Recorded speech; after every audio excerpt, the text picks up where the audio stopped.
Friends of Snowline, hello. It's Ryan Holman welcoming all of you to August with another 3 in 3 video. You heard me right. We are in a new month and the first day of school is on Thursday, August 12th. I'm really looking forward to getting connected with our students and staff members. And you need to remain connected to the most important school startup information, so let's get going with our 3 updates. Update number 1, AB 104 and high school grade change option. Now, last month, Assembly Bill 104 was signed into California law with the intent to help students overcome some of the challenges created by the COVID-19 pandemic. Now, one of the provisions allows high school students from last year to request grade changes from letter grades to pass or no pass. Now, doing so may help the grade point averages of some students by removing the negative effects of low grades. This may benefit students who plan to attend college in the California State University system, as those institutions are required to accept these changes and all other colleges are encouraged to do the same. Now, the deadline for last year's high school students to make a grade change request is Tuesday, August 17th. Go to our website and click on the AB 104 banner for all of the necessary information. Update number 2, guidelines for masks at schools.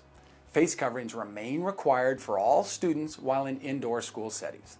This statewide mandate applies to all school districts and is a public health order from state officials that we must follow. I've been asked numerous times, what happens if superintendents and school boards choose to not implement the face covering requirement? Violations of public health orders by school leaders are misdemeanors punishable by fines and jail time. We must follow the masking guidelines for in-person learning to take place.